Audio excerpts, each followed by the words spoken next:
You all know me as a guy who loves film photography, and I am. But truthfully, before all that, I'm a man who loves cinema. I don't talk about it much on this channel, but I have loved watching movies my entire life. I love it more than I love most things. And today, I'm thinking of blending those two loves, photography and cinema. And we're exploring a special kind of magic. Those moments when our passions come to life on the big screen. As photographers, there's nothing quite like seeing our craft, our dedication, and our unique way of seeing the world reflected through the lens of cinema. Photography isn't just about capturing images, it's about storytelling, freezing time, and revealing truths that often go unnoticed. It's an art form that invites us to look closer, to see the beauty in the mundane and the extraordinary in the everyday. When movies center on photographers and their journeys, they offer a double-layered experience, telling compelling stories while also celebrating the essence of what we love about our craft. I want to delve into some incredible films that not only feature photographers and photography, but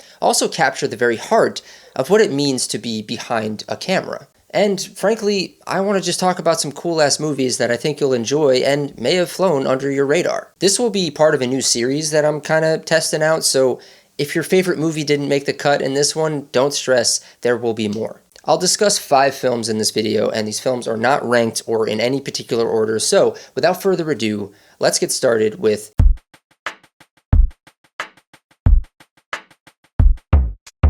I'm starting off with this one because one of my most viewed videos on this channel is actually an artist spotlight video that I did about Danny Lyon. It was one of my favorite videos to make, and Danny Lyon is such an incredible photographer with an incredible story. So when I learned that there was going to be a movie based on his photo book, The Bikeriders, I was like, sign me up. And then when I heard it was going to be directed by Jeff Nichols and star Austin Butler, Jodie Comer, and Tom Hardy, I was like, inject this into my veins right now. And while the film does have a Danny Lyon stand-in portrayed by Mike Feist, this is really a film about the motorcycle club that Danny Lyon documented in the 1960s, albeit with a different name. Instead of the Outlaws, we have the Vandals. We watch as the Vandals evolve from a group of dudes who love motorcycles getting together to shoot the shit into a large organization that occasionally dabbles in criminal activity and becomes feared by the public. And what you get is a very meaningful portrait of American myth-making, specifically the myth of the bike rider. It portrays the biker lifestyle as a symbol of rebellion and freedom and individuality, but also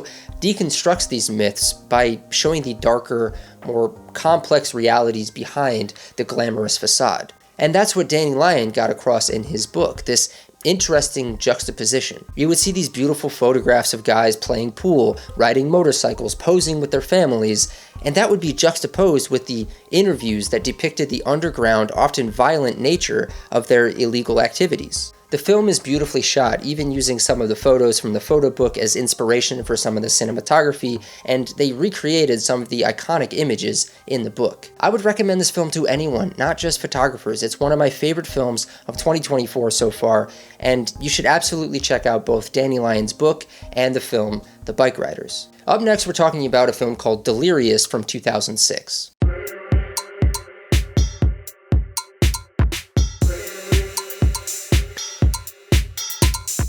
Delirious is a dark comedy that delves into the chaotic world of paparazzi and celebrity culture. The film centers on Les Galantine, played by Steve Buscemi, who is a down-and-out paparazzo desperate for a big break. He forms an unlikely partnership with a homeless young man named Toby, played by Michael Pitt, who dreams of becoming an actor. The narrative explores themes of ambition, obsession, and the often exploitative nature of fame. Steve Buscemi's performance is both poignant and comedic, capturing the desperation and moral ambiguity of his character. The director Tom DeCillo, who also directed a film called Living in Oblivion, which is great in its own right, and was a cinematographer for the filmmaker Jim Jarmusch, makes a film that offers a satirical yet heartfelt look at the lengths people will go to in their quest for recognition and success in the entertainment industry. Delirious also provides a critical and satirical perspective on the profession of photographers, especially paparazzi.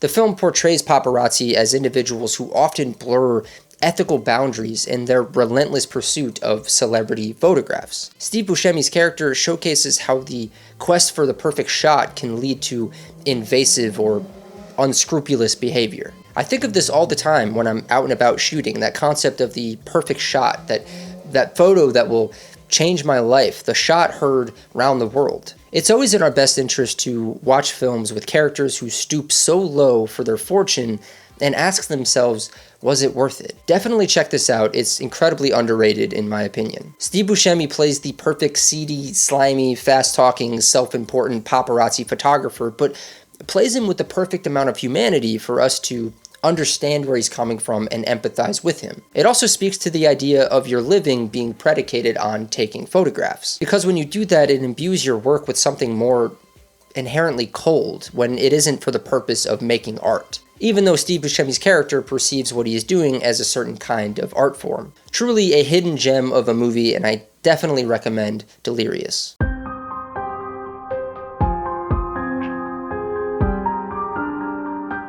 Switching gears here quite a bit, 1 Hour Photo is a psychological thriller featuring the late great Robin Williams in a departure from his typical comedic roles. The film is directed by Mark Romanek and centers on Cy Parrish, a lonely and meticulous photo technician at a suburban 1 Hour Photo lab. Cy becomes obsessively fixated on the Yorkin family, who are regular customers whose seemingly perfect life he has observed through their photographs over the years. In this film, the character makes an observation about how we are prone to photographing the things that matter to us, and this reflects how people often document the happier, more perfect aspects of their lives, while the mundane, painful moments are often left out. This creates an idealized version of reality that may not truly reflect the complexities of actual life. The film suggests that photography serves as a way to immortalize important events and people in our lives. By photographing these moments, we create a narrative of who we are and what we value. The scenes early on that depict Cy developing the film and creating prints from the negatives are just an absolute joy to watch. And the level of care he puts into every print, even getting into an argument with an Agfa repairman about a +2 cyan color shift or something like that, is just refreshing to see on screen. It says something about seeing the things and making meaning out of the things that most others are not seeing or care little about. And so much of photography is about that. And the ending, I'm not going to spoil it here, but it left me thinking. It definitely makes you second guess what transpired in the film up to that point, and maybe makes you reorient your feelings a little bit. And I always love when a movie does that. Again, I won't say much more than that. I just think this film is really worth your time. Go check out 1 Hour Photo.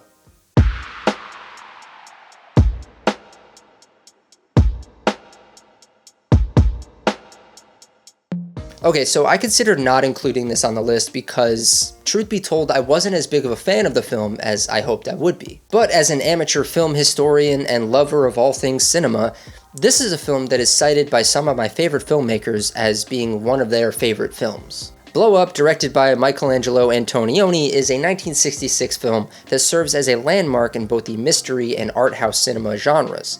Set in London in the 1960s, the film follows Thomas, a fashion photographer played by David Hemmings, who inadvertently captures what he believes might be a murder in the background of one of his photographs. And if you're looking for a film that's as straightforward as that logline would suggest, maybe look elsewhere. The film delves fairly esoterically into the relationship between photography and reality, questioning whether photographs can truly capture the essence of an event. The film suggests that the act of observing and capturing reality can distort it. Photography is portrayed as both an artistic and potentially misleading medium, reflecting Antonioni's broader critique of modern art and media. The film leaves so many questions unanswered, and Antonioni encourages deeper engagement with the film's themes and a reflection on the complexities of observing and understanding life. And I will say that the film's emphasis on ambiguity and symbolism over a clear, linear plot can be seen as obscure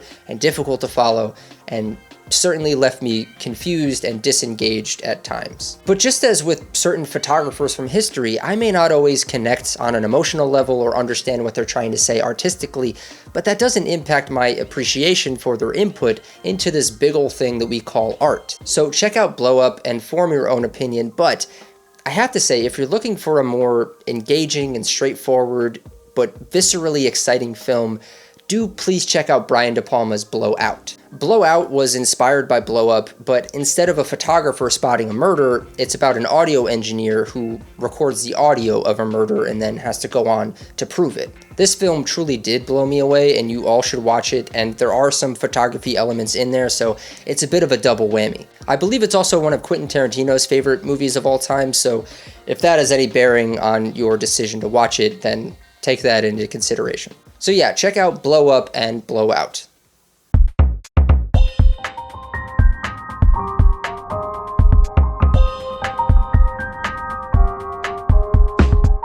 Here we have another hidden gem of a movie. The Public Eye, starring Joe Pesci, is a 1992 film noir that delves into the gritty world of crime photography in 1940s New York City. Directed by Howard Franklin, the film presents a fictionalized account inspired by the life of real-life photographer Arthur Felig, also known as Ouija. I always found what Ouija did to be so fascinating on a human level. The story follows Leon Bernsey Bernstein, a freelance crime photographer known for his uncanny ability to be the first at a crime scene, capturing the raw and often gruesome reality of New York's underbelly. Bernstein's work brings him into contact with Kay Levitz, played by Barbara Hershey, a nightclub owner who seeks his help to navigate and survive the dangerous entanglements with the mob and corrupt NYPD officials. The film explores the ethics and responsibilities of a crime photographer, in this case, Bernsey, played by Joe Pesci, and his commitment to capturing the truth no matter how brutal. Bernstein's photographs serve as a testament to the dark and often hidden side of urban life, emphasizing the importance of documenting reality for public awareness. And Bernstein frequently confronts ethical dilemmas, balancing his need to capture the perfect shot with the potential exploitation of his subject's suffering. And if you took one look at this poster and assumed you were getting some zany comedy where Joe Pesci is doing a 1940s New York mobster voice, you'd be mistaken. Instead, you'll get something that is serious all the way through and has a lot to say about the nature of art, journalism, and loneliness, all wrapped up in a slick bit of filmmaking with a few brilliant moments sprinkled in for good measure. I would call this film stylistically a somewhat sanitized version of the film LA Confidential. If it had the same grit and grime as LA Confidential, I think that this film would have had a much larger impact. And while not being a biopic, The Public Eye can be seen as an homage to Ouija, acknowledging his pioneering contributions to photojournalism. The film celebrates the enduring impact of Ouija's work on photography and media, especially with its ending. This was a film that slipped through the cracks of the 90s, and while it's not perfect, it is far from forgettable, so I think you all should check out The Public Eye.